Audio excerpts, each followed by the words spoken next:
அமிர்தாவா சாஸ்திராலேருந்து ஆக்சுவலா ஆ இப்போ Jaisai தீபக்கோட guest lecture நடக்க போகுது ஒரு 3 மணிக்கு. 3 o'clock நீங்க தான் ப்ரெசென்ட் பண்ண போறீங்கன்னு சொன்னீங்கல்ல இது அவங்களோட ஆர்ட் ஒர்க். ஆமா, ஸோ அது வந்து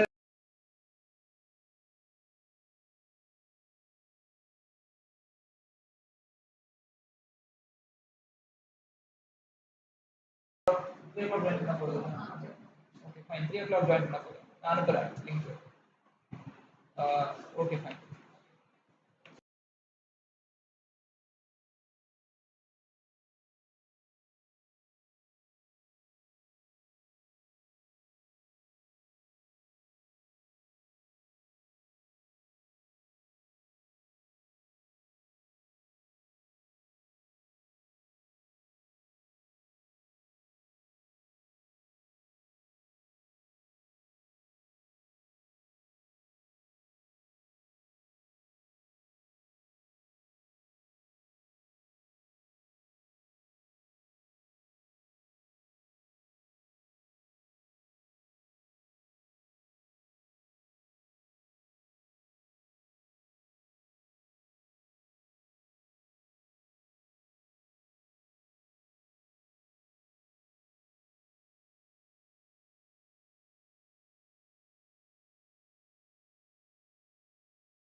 Hi.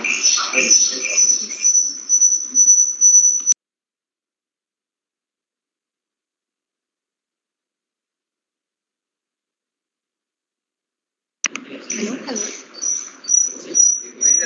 Hi. Okay.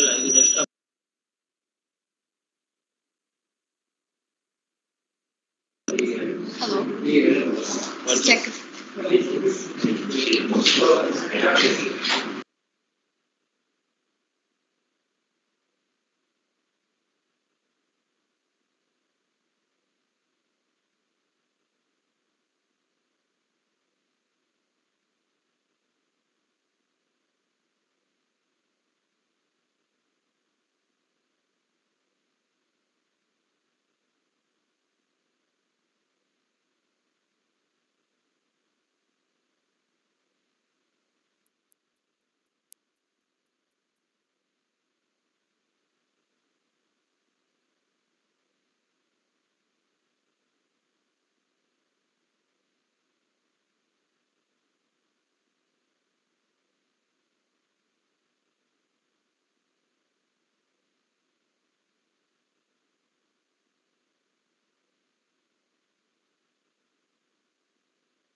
Hi.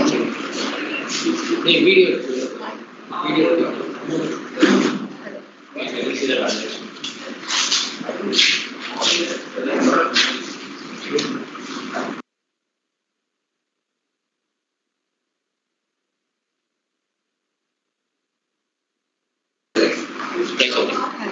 Hello. Hi. Hi. This is Harshini and Mahasya. I hope you can hear us. We'll be starting shortly. Yeah. Do you guys want to give like a test run? So,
hi. This is Mahasya.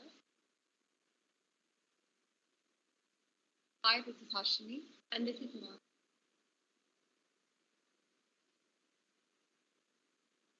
Hi. This is Harshini. And this is Mahasya.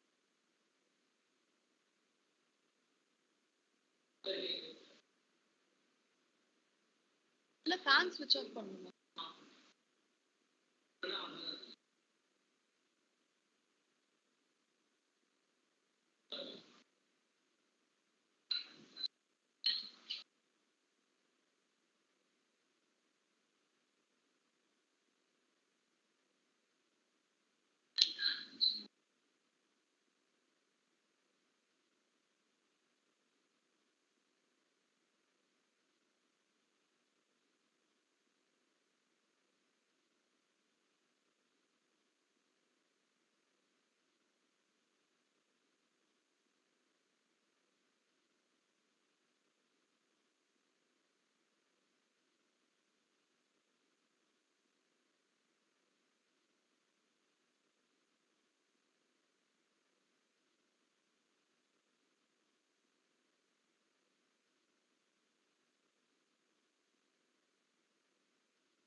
Hi, am I visible and audible?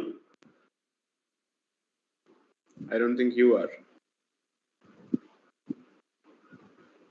Are you on mute? Seems like it. Can you hear us? Yes, I can, but it seems like your voice is coming from within a well. Can you hear us now, sir? Yes, much better, much better. Yeah. Good afternoon, sir. Good afternoon, good afternoon. Thank you for joining with us today. Thank you. So what time does the session start? 3? Start at 3, sir. We'll start in a minute. Okay. I made it clear to Rishabh that this will be an interactive session as much as possible. So, yeah, because I don't want to bore you guys to the monologue.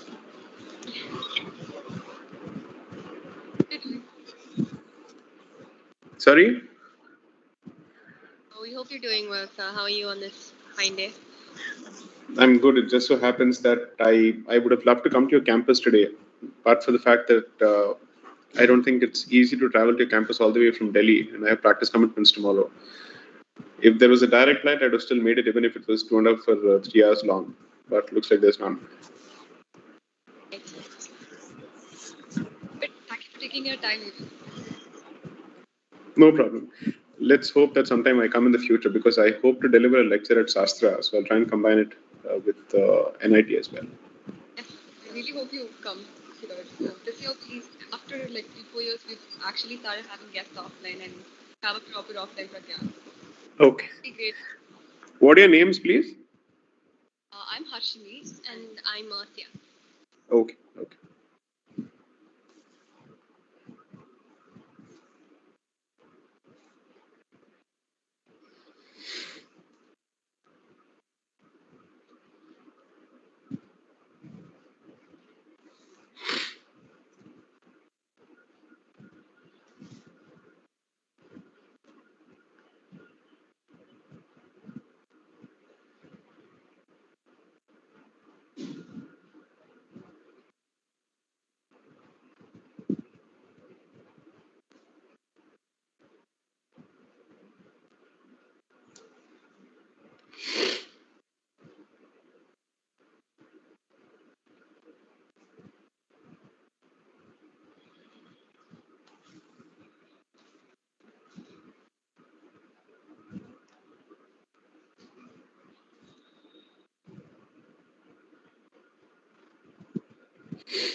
A couple of more minutes, sir. But I was curious, like you mentioned that you had wanted to come to Shastra. Is there any particular reason for that? No, so they've been inviting me for a lecture for quite some time now. The last time I came there, I think, was in 2018. And after that, I was supposed to deliver one in 2020, but of course, the pandemic broke. Otherwise, I'm yet to have a session, a hardcore legal session with the students there. We really hope you stop by here because it's not even an hour away. So it'd be really nice if you could come. So Shastra is between Trichy and Tanjavur, no? Yes. It's like 40 minutes from here, roughly. My biggest apprehension was I'm not exactly sure whether I'd even strike a chord with the students of NIT Trichy for a different reason altogether. Because most of my talks are directed in the direction of humanities, and I'm not sure what kind of an interest level or knowledge levels you guys have. That's one of the reasons I wasn't sure of actually interacting with you guys. Actually, we do have a department of humanities in our campus, and all of us as a part of engineering, we have 3 to 4 courses of humanities. And how politically aware is the campus? We just had a guest lecture of Abhijit sir right before this, and Abhijit Iyer Mitra? Yes. Okay. Had a lecture, and he came down to the campus. He's right Okay. here. He's having lunch. So we did have a lot of participation from the students. Like all their questions were very politically aware. Nice. We did have a great session, and so we hope. And Which after are the this, other we'll be institutions students come from to attend your fest? Which are the other institutions students come from to attend your fest?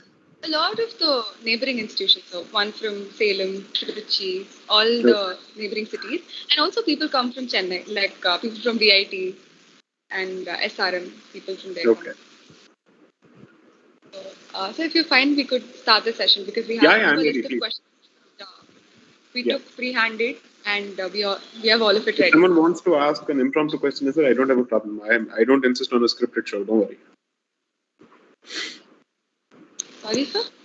No, I'm saying if someone wants to ask an impromptu question, I don't have an issue with it. I don't want to give the impression that this is a scripted conversation.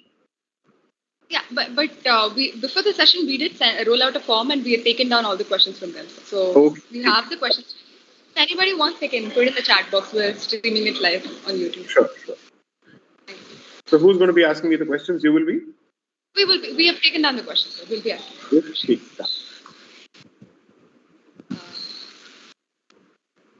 So a very good afternoon to one and all present here. Pragyan'23, powered by high energy batteries, presents the 4th episode of this year's guest lecture series. We'd like to take this opportunity to thank our title sponsor, TVS Apache, legacy partner, Recal, travel partner, Abhibus, regional cinema partner, LA Cinemas, summer radio partner, Suryan FM, online Kannada news partner, News Karnataka, and outreach summer newspaper partner, Kalvi Malar, for this brilliant edition of Pragyan. I, Marcia, and my co-host Harshini welcome you to the guest lecture series, Illumina's 4th and latest segment. Here with us today is an outspoken figure in the field of litigation. An unusual start to his professional career, he did his bachelor's degree in mechanical engineering from Anna University and in law from IIT Kharagpur. In June of 2016, he founded the law chambers of J. Sai Deepak and now practices as an arguing counsel. Unconventional in the eyes of many, J. Sai Deepak takes an opportunity presented to challenge the norms of the society. He played a significant role in monumental decisions such as Tata Sons v Greenpeace and Sabarimala Temple entry case, among many others. He now serves as the special counsel for the state government of Madhya Pradesh in the ongoing dispute seeking the inclusion of MP as a part of Basmati GI tag. A powerful orator and commentator, he is also a prolific author, having written multiple books on topics such as India's legal, social, and cultural issues. We now call upon J. Sai Deepak to take us on an unpredictable journey into the workings of his unique mind. Thank you, sir, for joining with us today. Thank you. It's my pleasure. I just wish I could have joined you guys offline. Hopefully that happens someday in the future. Yes, sir, we really hope it happens. Before we start with an actual session, like you had mentioned about Shastra, so we have one student from Shastra, who's Amrita Varshini, who is very eager to meet you. And she has also joined the call and she wanted to interact with you because she has drawn a portrait of you. She wanted to show it to you. So we have her. Sure, please. Very sweet. So over to Amrita Varshini. You can unmute yourself. Am I audible? Yes, you are. Namaskaram, sir. Namaskaram. Sir, I've been following your work for the past 1 year now. I've completed your first book, India This Bharat, and I'm on to your second book now. And I have to say it is mind blowing. And the facts that have been put forth in front of us, it really calls for a reshaping of the brains of the younger generation. And these facts need to be told to them that we are not a loser civilization. So for you, I've made a small artwork for you, sir. Thank you. How do I get this across to you, sir? So I'll send my office address. Okay, sir. You've managed to draw the French beard better than I've been able to grow it. So thank you so much. It's just a small part from my side, sir. Thank you so much. Thank you. Very sweet of you. Yeah. Sir, and I have a small question, sir, if they don't mind me asking. Yeah. We know that invasions have been a part of our history and the part of the world history, and Correct. invasions are not new to the world. Correct. Our Cholas, in fact, they have been invaders in many lands such as Malaysia, Thailand, and they have sown our culture over there. In fact, they were rulers who followed dharmic systems, our Right. Sanatana Dharma. But still, they were very generous rulers. Compared to the Mughals, they were very generous rulers, and they took care of their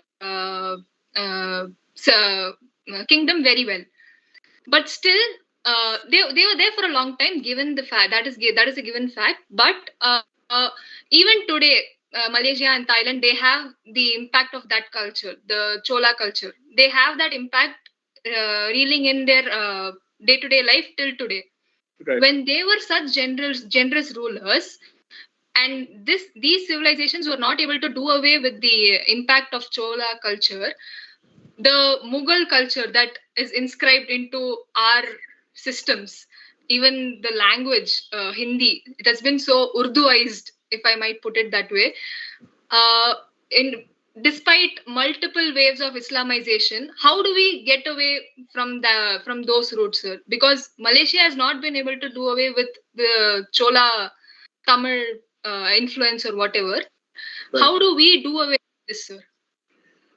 See, there are two aspects. Let me just clarify the first aspect. You're right. I think historically there's nothing wrong with what you said. Invasions have been a part of world history. And even before the advent or birth of Islam and Christianity, it is a fact that kingdoms, even within Bharat, kept fighting with each other because that is the nature of expansion. So, prior to the unification of Germany in 1871 by Otto von Bismarck, all the German princely states would fight with each other. Okay, the existence of German princely states and wars between those states did not mean that the concept of a German identity did not exist. Right? Politically, they were united only in 1871. So, similarly, when someone says that because there were so many princely states which kept fighting with each other as kingdoms, there was no concept of a Bharat before, then they forget that there is a civilizational identity which precedes the political identity. Now, how do you distinguish between the invasions of the Cholas and invasions of the Mughals or anybody else? I'm never going to fixate on conquest. I'm never going to fixate on somebody expanding their territory, because that, I think, is part of human nature and human history. I don't have a problem with that. The two things that I would always focus on is what is the core intent and what is the consequence on the conquered civilization or the conquered society. Those are the only two aspects. If assuming for a moment that mere expansion of territory had been the goals of both the Mughals as well as the British Empire, frankly speaking, I would have simply seen it as part of a larger game of history. Okay? But if it has a certain religious motivation and a religious consequence, plus there is a very clear animus, or I don't know if I should be using a stronger word. Let's use the word dislike. I don't want to poison the minds of young students here. If there is a certain degree of lack of respect for any other culture, and you believe that coexistence of both these cultures and identities is not possible, that is where I think there is a serious problem. Now, if you look at dharmic expansionism and conquest, it has been largely in the nature of assimilation. And there are two examples that you can perhaps draw from Bharat's own experience. Let's assume for a moment that the argument that North Indians are Aryans and they are descendants of Aryan invaders, and therefore the concept of Bharat is largely a product of Aryanization of Bharat. Assume for a moment somebody makes this argument. There are two serious problems with this argument. One, there was never an Aryan Dravidian fight prior to the invention of these fissures post the entry of the Britishmen. Okay. Two, what do you make of the continued survival of all the various subcultures and regional cultures despite the spread of Aryan culture? Three, assuming that the Aryans were seriously invested in converting people to their way of life, there shouldn't have been a single tribal community left. Okay? Madhya Pradesh and Chhattisgarh put together alone have close to 30 lakh tribal population. Okay, and this is after, I would say, at least 2.5 centuries or 1.5 centuries of continued efforts to convert them to Christianity. So prior to the entry of Christian or evangelical Christianity in this country, imagine what would have been the population of tribals across the board, northeast, south, Madhya Bharat, and all these parts of the country, right? Clearly, that shows that dharma is not driven by expansionism or conquest. And it certainly does not have a racial superiority complex as part of its mental makeup. Okay? Which is why I think it has been possible for Cholas and others to expand their territory, and still you will not find any historical examples of destruction of local religion by them. When we are able to find archaeological evidence and recorded and documented evidence of destruction of our temples by other invaders, you should be able to find similar literature with respect to what so-called Hindus did in other places, right? You're not able to get that, right? And there is a reason for this. The reason is, prior to the birth of both Islam and Christianity, across the world, by and large, people have been nature-worshipping communities, okay, with their own versions of deities in local places. So Africans would have a certain set of gods. Within Africa, you'll have several sets of gods. Egypt would have its own set of gods. Rome, Greece, India, all of them would have sets of gods which are based on elements and nature. Thunder, fire, earth, wind, and all these elements, and water. You have deities which are based on these elements. Now, when you happen to be nature worshipping, let's say, communities, two things happen as a consequence of that. One, there is a respect for nature because you have deified nature in one way. Second, since there are multiple elements and you give one deity to each element, you become polytheists by definition. And once you become polytheists by definition, the need to prove that there is only one true God does not exist. And therefore, your quest for conquest comes from a territorial expansion and not from the need to project monotheism onto everyone and impose it on everyone. You're comfortable with people having multiple religions. Even if you look at the history of the Roman Empire, the example of Roman Empire indulging in wholesale destruction of local deities is not much. Unless there is a massive rebellion where you need to handle it. But it's not as if they had that stated intent that Apollo worship will be worshipped across the Roman Empire. No such thing existed. But Roman Empire's character changes after conversion of the Roman Empire's identity from a pagan identity to a Christian identity. So clearly there is a problem. And the problem is the product of militant organized monotheism. That's where the problem is. Now coming to the second part of your question is, your point is, how is it that we can do away with the remnants of all these imposed cultures? It's never going to be possible for you to go back to your original state. That's a battle, I think, which you shouldn't even consider taking up or fighting. Makes no sense. Rather, you should focus on reviving your traditions, your language, in a way that it is capable of surviving in current day economic market. Okay? And also in your traditional spaces. So I would never want to survive by trying to finish off the other, because it's not an investment in strengthening the self. The focus should be, first of all, inward, which means how many people today who are brought up, or let's say who are educated in English medium education, are capable of at least stringing a single sentence in their own mother tongues at home. Okay? These are the basic questions that I would want to address. How many people are familiar and comfortable with the literature of in their native tongues, right? Uh, all of us seem to be fairly comfortable with literature in the English language, but are we equally proficient and familiar with our own literature? These are the questions that I would want to ask.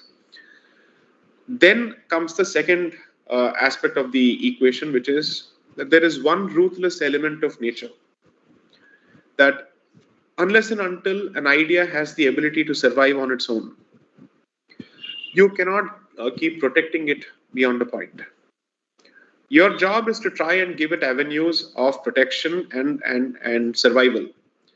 Beyond that, whether it is capable of doing so or not, I think evolution and nature take over. So, fittest of the survival, or the survival of the fittest, is the rule of the, let's say, the game, even when it comes to language or history. Okay, and there is a decent chance that our languages and our culture may survive. The question is, will they survive in Bharat given the political climate? Because there are so many people who have realized the value of our culture and our languages, and there are institutions and multiple chairs set up in Germany, Belgium, Scandinavian countries, Russia, Japan, America for that matter. Everybody is doing it. So it seems to be a peculiar situation where post-political independence, Bharat is gravitating towards the culture of the West from a sense of inferiority. And the West is looking at, and the West and I'd say even parts of the East are looking at Indian culture for all the value and contributions it has made to global history, which Indians are not aware of, right? So I think it's turning out to be one of those prophecies of Swami Vivekananda which are coming true, that Indians will learn the value of their culture when the West starts repackaging and exporting it back to India.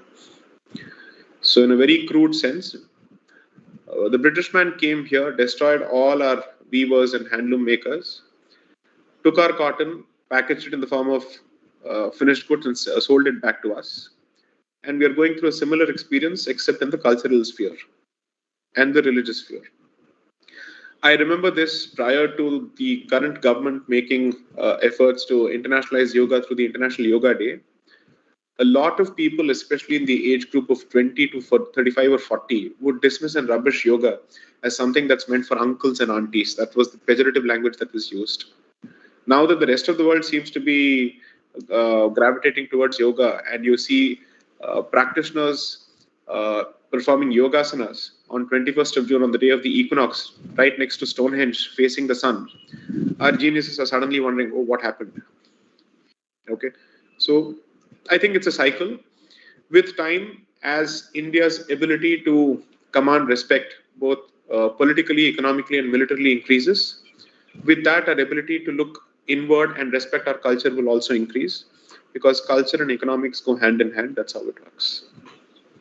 Next question. Thank you, sir. Thank you. Thank you so much. I hope I answered the question. Yes, sir. Thank you. Thank you.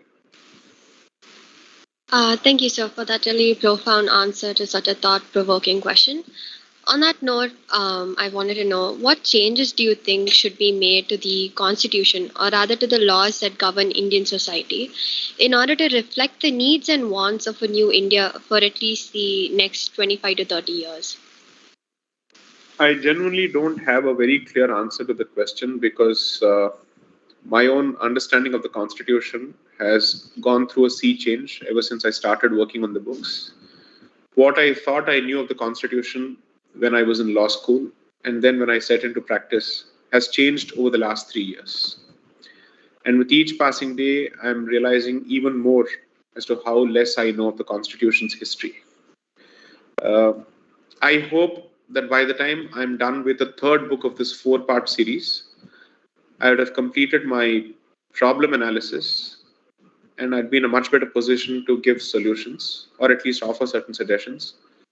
But the broader possible suggestion that I would want to give is, it is a thumb rule of policy making in every advanced country that for any law or policy to succeed, it must draw inspiration from the roots of the land. And only then the resistance will come down, and people would be much more amenable to obeying the law or abiding by it when they realize that this is based on their culture, because it is culturally and psychologically proximate to them.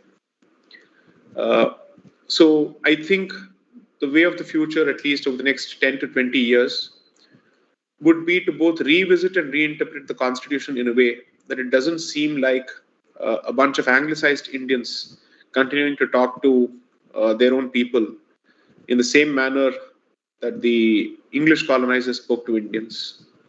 So with time, hopefully, we will be in a much better position to bridge the gap between our civilizational ethos and our constitutional values, where I think there is a huge gap. That is the direction in which I hope to contribute towards, and that's what the books are meant for. So hopefully by 2025, and by the time I'm done with the fourth book and the final book of the series, I'd be in a much better position to provide a blueprint.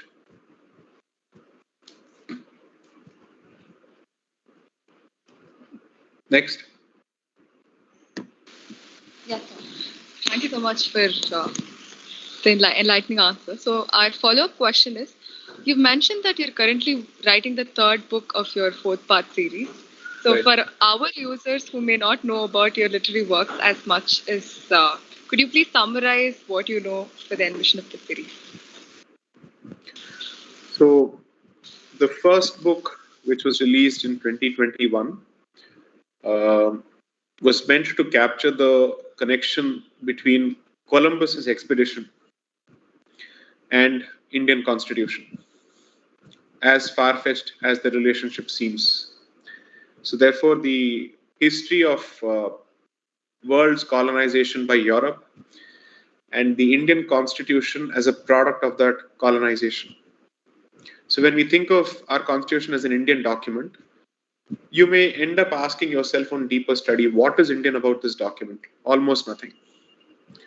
It's almost as if it's one of those characters from the Transformers movie, where it actually takes parts and bits and pieces from multiple machines to become one machine. So it's a chimerical creature with the face of an eagle, the body of a lion, and I'd say let's say the underbelly of a snake. In that sense, there is almost really nothing Indian about the Indian Constitution except for parts. So that was the objective of understanding the first book. The second book speaks of the impact of the two-nation theory or the Muslim movement on the partition of Bharat and the consequent impact on our constitutional thinking. What is the concept of minorities? Who's a majority? What is the identity of the Indian state? Why is it a Hindu state or is it not a Hindu state? What is the meaning of secularism? That's the second question. The third book will cover the period from 1925 to 1946, which is post the end of the core Khilafat movement period, right until the time that Pakistan had become a reality and riots had started in Calcutta in August 1946. So until the Direct Action Day riots. The fourth book will cover the period from 1946 to 50, asking some fundamental questions, which is, well, we have been invaded and we've also been colonized. Plus, we have had a bloody partition. Have we at least learned the right lessons in self-preservation and self-defense as a civilization as part of the Constitution? So it's like this. Assuming for a moment, someone comes you and slaps you once, and you don't know what's going on. You have the excuse to say, the slap came out of the blue. I didn't know how to respond to it. So it happens the second time. Then you start asking, what is the motivation here? Is there a pattern? The third time it happens, I would actually call you an idiot as opposed to the person slapping you, because you still haven't wrapped your head around why you're being slapped and why you don't have a response to that slap. You don't have a blueprint to defend yourself from future slaps, right? So in that sense, I'm asking myself, you've been invaded and you've been colonized and you've been partitioned. So these were three bloody genocidal slaps on the face of the Indian civilization. Did the Indian civilization learn its lessons when it was putting together this constitution? That is the basic question I'm asking. So hopefully I will conclude the exercise of asking these questions in the fourth book. So what was meant to be a single book exercise exploded into 3 books. And by the time I was done with the second book, I realized, no, I'll have to add another book to it. So let's hope I stick to this and I don't create a Panchatantra out of this. Next. That citations play a big role when it comes to any research paper. Closer to the mic, please.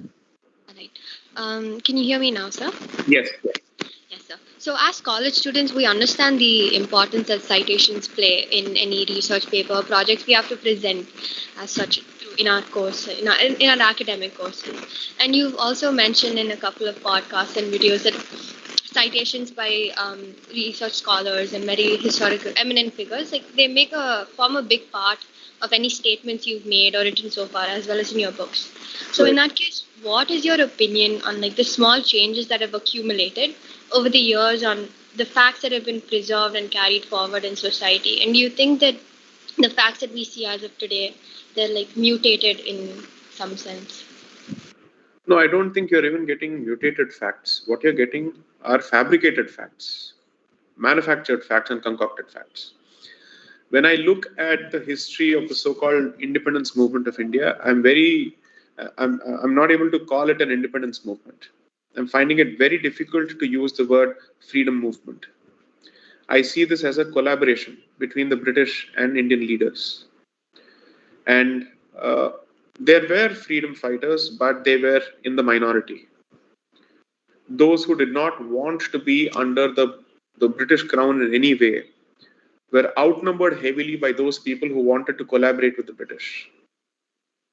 And when I look at what is written in history textbooks in schools and colleges and in history departments across the country, and what primary sources say, this much is clear that there seems to have been a very conscious attempt at fabricating and manufacturing history as opposed to presenting facts before students and readers. So every time someone reads my book, the first thing that they ask themselves is, why were we never taught or educated on these lines? Why were these facts never presented to us in schools and colleges? And most people have a lot of difficulty digesting the facts for 2 reasons. It upsets whatever they think they know about Indian history. And 2, since I'm actually quoting primary sources, they struggle to counter it. They don't have a response. Even the most mature, sophisticated, and erudite people are finding it very difficult to counter or debunk or deny the facts which have been presented, because what I've done is like a scientist unfaithful to the original and using my own biases to create a paraphrased language. But when I extract something and place it as is where is, people are going to find it very, very difficult to say that I've distorted something. So my training as an engineer and as someone who has certain scientific publications to his credit has come handy in the sense that my loyalty is to facts. My commitment is to truth, and I'm not interested in fabricating anything merely because it suits my ideology or my comfortable worldview. Even if there have been facts which challenged my own preconceived notions, I have placed it as part of these books. So one of the things about how humanities departments in other countries are better off than Bharat is that even in law programs, you have people coming from different backgrounds. So if it happens to be a 3-year JD program in Harvard, so JD is the equivalent of LLB in India. Okay. You have people coming from the engineering stream, you have people coming from the economic stream, people coming from the hardcore humanities, language circles. So when those sets of diverse minds come to a single classroom, it is not, let's call it, it's not a monotheistic classroom. It's a polytheistic view there. In stark contrast, in India, what happens is cross-pollination between the science stream and humanities stream is a relatively new phenomenon. So, which is why humanities students and humanities graduates have a very set pattern of looking at things, and engineering students have a very set pattern of looking at things. Neither of them is capable of holding a proper and an informed conversation with the other. Engineers think that every other person who is not scientifically qualified is an idiot. And people from the humanities team effectively think engineers can't even sing a single sentence in English. They don't understand or appreciate literature. Okay, so there is a huge problem here. So the hope is that as we go along, we will find it more useful to cross-pollinate and marry multiple disciplines. In that sense, I welcome the establishment of humanities departments in IITs. And I also believe that there must be some kind of scientific interventions in hardcore humanities institutions as well. So, for instance, law schools would benefit from having access to scientific experts, economic experts, and other subject matter experts, because no legal policy, so to speak, today should be framed in the absence of data-driven evidence. So that kind of cross-pollination should happen, and I hope even history goes through that. And the good part of people with a scientific bent of mind entering history is that we are interested in making sense of facts first, as opposed to giving importance to opinions. Okay? And that, I think, is the single biggest contribution, if I may say so myself, which I have made through the books. So people are more interested in asking the right kind of questions which are fact-driven, as opposed to asking vague, evasive, opinion-driven questions. I hope that changes the way we also craft our history textbooks in the future. But I think that's a long haul. There's still some distance before we come to that point.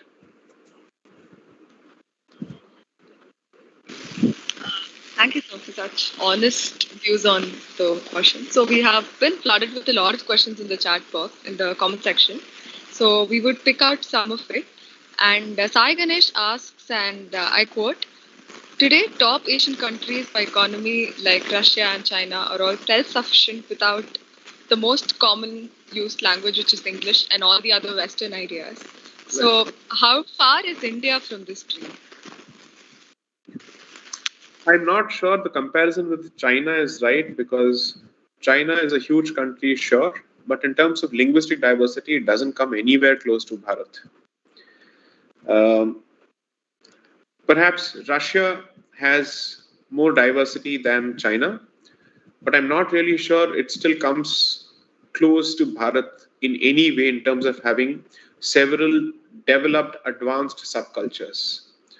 So, for instance, in India, you have Bengali, Hindi, Telugu, Tamil, Odia, Marathi, and several languages, each of which can claim to be, let's say, a self-sufficient language in the sense that it has its own rich literature, it has millions of speakers around the world, it has fantastic standalone representation in pop culture, in the sense that you have a Marathi film industry, you have a Bengali film industry, you have a Malayali film industry, but you will not find too many representations of pop culture of languages other than Russian in the Russian Federation. So in that sense, the presence of minorities is both negligible, and their projection even in the pop culture realm is very, very minimal. The only other continent which I think Bharat can compare itself with is Europe. Because although Europe is 3 times the size of Bharat, as a country, Bharat is actually a subcontinent which masquerades as a country, both in terms of its sheer geographical expanse and diversity, and the cultural diversity within. So if at all Bharat has to look at a model which is feasible and which it can draw some inspiration from, it would be the European model, because no single language has domination in European Union. EU has several institutions, and it has at least 5 or 6 mainstream languages, both in legal proceedings and administrative proceedings and whatnot. Bharat does not seem to have come out of its inferiority complex when it comes to language. It continues to believe that in the absence of English, Bharat as a united country will fall apart. Imagine Indians believing in this kind of stupidity after 75 years of independence. So clearly, we have only achieved political independence, but not cultural or mental independence or psychological independence. The very same argument that the British man gave before he left this country was, if I leave, you guys will fight and kill each other. because you're so racially apart, you're so linguistically apart and religiously apart that the only thing that's keeping this country together is the colonizer's presence. And that argument is now presented by Indian idiots who say that but for English, we will not survive. Okay? It's almost as if we never transacted business or spoke with each other prior to the entry of the British man in this country. I've said this, I've given this example so often that we have instances of kings in the Malabar transacting business with Rome, right? And we have transacted business with Egypt. You have transacted business with the farthest corners of the world, but somehow we were incapable of transacting business with our neighbors because we didn't know English. That can't be the stupid argument, right? So we have a very poor understanding of how we functioned as a civilization and a society prior to the entry of English. We don't know. We have really no idea. I'll give you a simple example. All these states which are based on language were formed only in 1956. Madras Presidency extended from parts of Malabar to what you know as Odisha today. And it did not have a single common language. It had multiple languages. Bengal Presidency was not just West Bengal or West Bengal and East Bengal. It was Uttar Pradesh, parts of Punjab and several parts of the north and the northeast. Bengal could have passed off as a country in itself. It was so huge as a presidency with multiple languages within it, right? So this belief that we need a single official language to function as a country has been reinforced, one, by the entry of the British man, but even worse, after the formation of language-based states in 1956. So if we have multiple official languages for each state, two things will emerge out of it. One, the north-south divide or the linguistic chauvinism that we see these days on Twitter and social media will come down. Two, your innate belief that in the absence of an alien language tying us together, we will not be able to work together as a community, even that will come down. Maybe you need to reconsider your options in terms of how many official languages a state must have.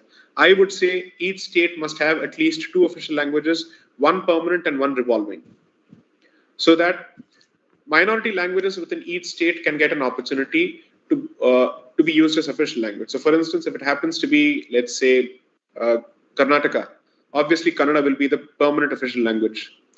But you must perhaps consider giving Tamil an opportunity to be the second official language, given that there's a significant presence there.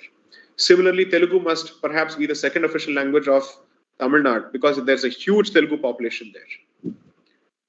And if you go to, let's say, parts of Maharashtra, Pune has a huge southern population, especially from Bangalore and from Tamil Nadu. So when you look, and interestingly, the constitution actually provides for these options, which is to say, it says that a state can have more than 1 language, official language, and minorities can make a representation to ensure that even their language forms part of the official language. Okay? Because you see, minorities will not have the numbers to affect any political change. They are not a vote bank. To protect their interests, the constitution provided for a specific scheme so that they can take benefit of it, even though they don't have the numbers to affect a change. These are certain aspects of the constitution which I don't think has received enough attention. It will increase language diversity and reduce linguistic chauvinism. Both must go hand in hand. Next. We have another 15 minutes, I guess. You're not audible. Yes, sir. Am I audible now? Yes, please. Okay.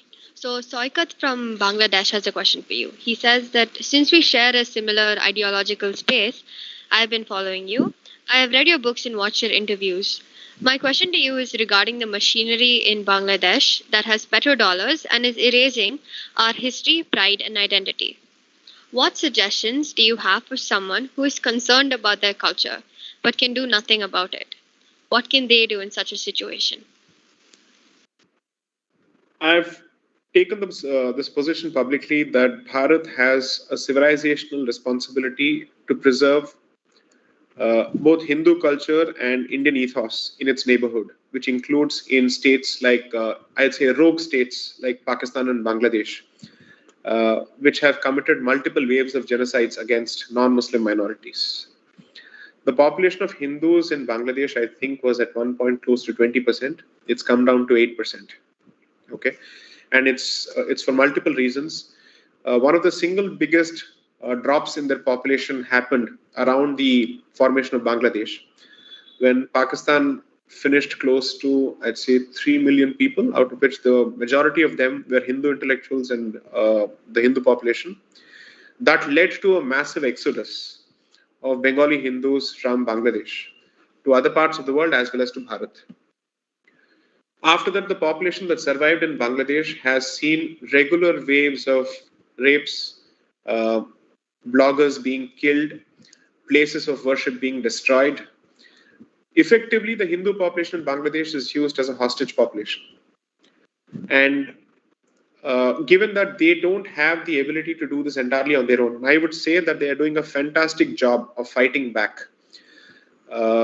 You must realize that the current government in Bangladesh, under Sheikh Hasina, is seen as the better of the two governments between Khaleda Zia's government and Sheikh Hasina's government.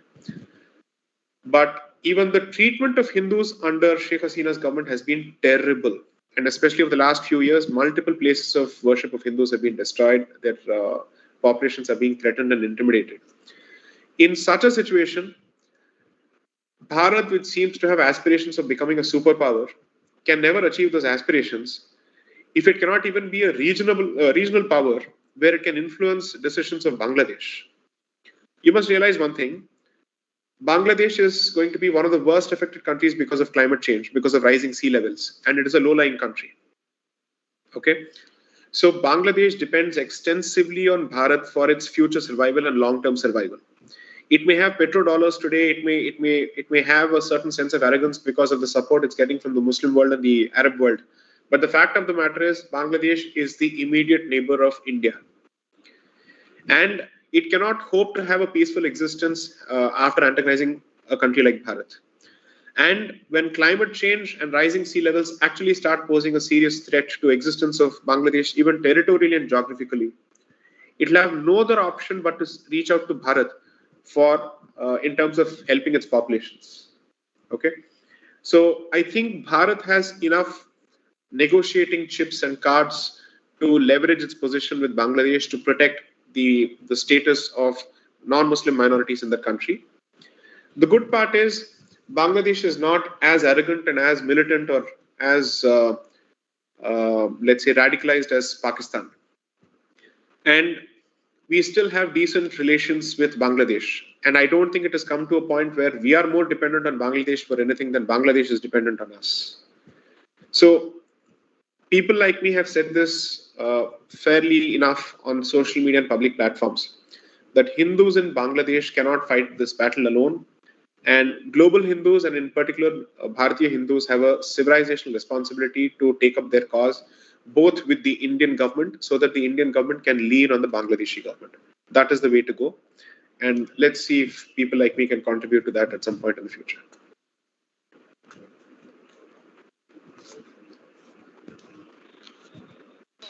Sahu Prabhat Premlal has the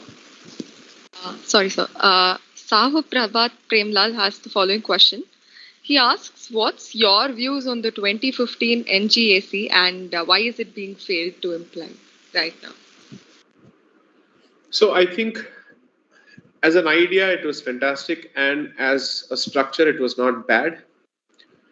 And you must realize that NJAC was accepted by several state governments across the board. It had massive support both in the parliament as well as in state legislatures. Despite such support, if it failed, it's clearly because the judiciary doesn't want to let go of its own control. It's the only organization in this country, or the only institution in this country, which believes that it cannot be held to account, and that no other organ of the state can have any say in any manner of the judiciary's functioning. And as a practicing lawyer, both before the Supreme Court and High Courts, I believe that this position is both constitutionally untenable and constitutionally unethical. no institution can take that position, and certainly not in a Republican form of state. That's something that is not acceptable. I'm not saying that the government must have complete say or complete control, but to say that the government cannot even be a stakeholder in appointments, particularly when it comes to sensitive aspects of security clearances and whatnot.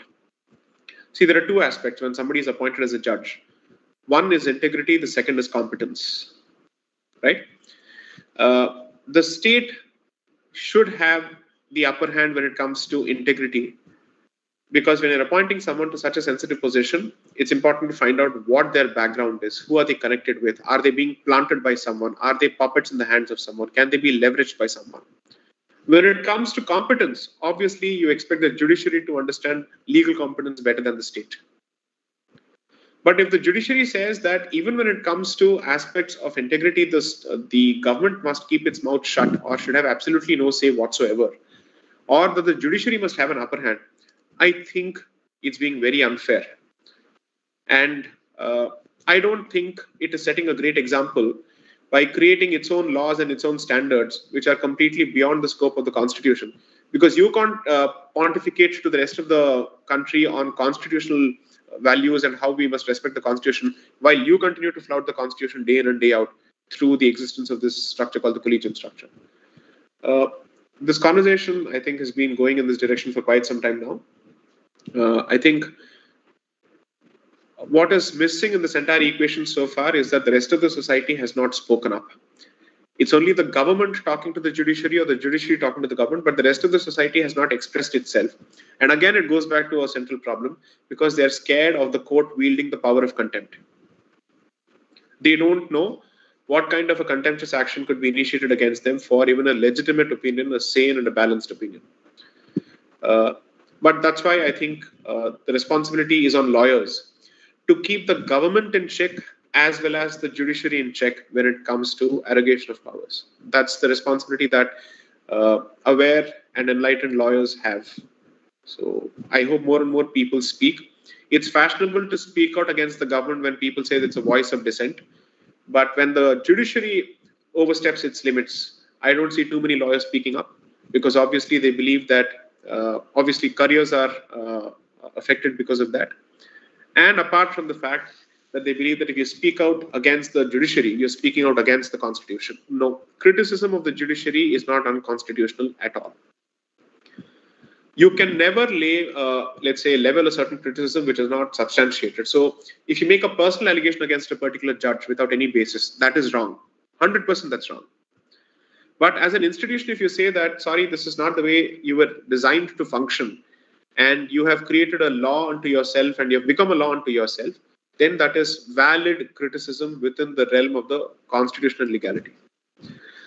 And these discussions, unfortunately, have become elitist discussions with not too much of societal participation. Let's hope more people speak up on the subject. So I think we'll take 2 more questions. Right, sir. So you mentioned that the rest of society doesn't speak up. I think more so because there's this idea that you should stay politics free, at least in your workspace or where you're studying at. So on that note, what is your opinion on the idea of like staying politics free to ensure this illusion of safety when it comes to opinion?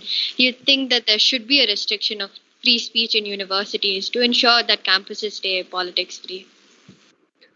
Frankly, who has managed to shut up students in which institutions? I don't know. Your parents can't seem to control you. You think your teachers can. So I'm not going to buy that hogwash at all. Whether anybody imposes any gag on your free speech or not, I don't think anybody's been able to gag you in any way. Okay? And I'm not saying this in a negative way. Whether we like it or not, in the age of social media, which empowers an individual voice and which encourages people to speak out, it's very difficult for anybody to hope to stifle or silence people. That's not going to happen. And I don't think there is any space, from friendships to college campuses to office spaces, which is free of politics anymore. Everybody has an opinion on something, and they feel the need, rightly or wrongly, that time will decide, to air those views on Facebook, on Twitter, on Instagram, on Quora, on Reddit, and whatnot. Right? So I don't think it's possible to stay neutral anymore on any of these subjects. Despite that, if people choose to remain silent on something, it's only because of two things. One, they just don't care, or they just don't know. It's either ignorance or apathy. You don't care what happens between the judiciary and the government because you think, let them keep fighting, it doesn't make a difference to my life. When the fact is, it will affect your life.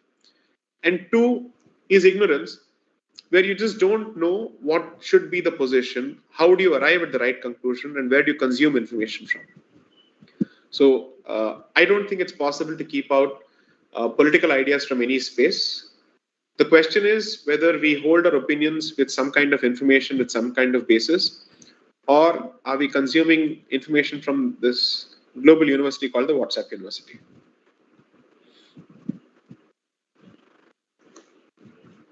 Last question, please. Yes, sir. We have one question from one of our professors here. He wanted to ask this question. So, since you've spoken about the languages, he wanted to know the views of the Tamil Nadu government and Tamil Nadu High Court. Directives to do pujas in Tamil and not in Sanskrit. I think since I'm talking to students in NIT Trichy, and I don't know where the professor is from, but I don't see the need to hold back my position. I think it is the Dravidianist cancer at work. Okay. I have believed that Dravidianist ideologues are fascist thugs of the first order. Okay. Who feel the need to interfere exclusively with Hindu temples and Hindu institutions. The state has no power to dictate the language of worship within a particular temple, or for that matter, even in a mosque. I would like to see the Tamil Nadu government issue strictures or directions to mosques in the country, in the state, to undertake prayers in Tamil and not in Arabic.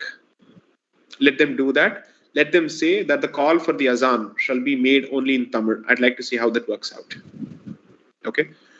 I'd like to see them issue similar instructions to Catholic churches in the state.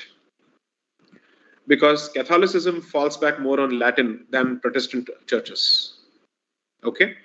I'd like to see them issue these instructions across the board. If they don't, imposition or intervention of the state in any of these matters is unconstitutional and, dare I say, anti-Hindu positively. And they are egging people to look at alternative options, both politically and outside of that. And I hope they continue doing this, because I want the state government to go down the path of constantly needling with Hindus. Let them do it, because only then they will invite a reaction which is long pending. And I hope they continue tormenting Hindus with greater vigor in the hope that Newton's third law kicks into action.